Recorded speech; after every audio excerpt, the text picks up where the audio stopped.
Hello everyone! In this video, I'm going to show you how to change the store location on DoorDash. First, open the DoorDash app on your phone.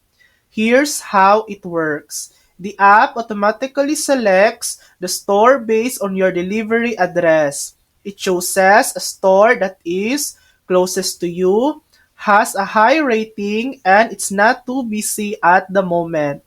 To change the store, simply change your delivery address. Note, if you're ordering food to your home address, you won't be able to change the store unless you also change the address. For example, if you're at a different location, just update your delivery address to that new location. The app will then automatically select a store closer to that new address with better ratings and less traffic. And that's it. That's how to change the store location on DoorDash. Thanks for watching. If this video helped you, please like and subscribe for more helpful tutorials.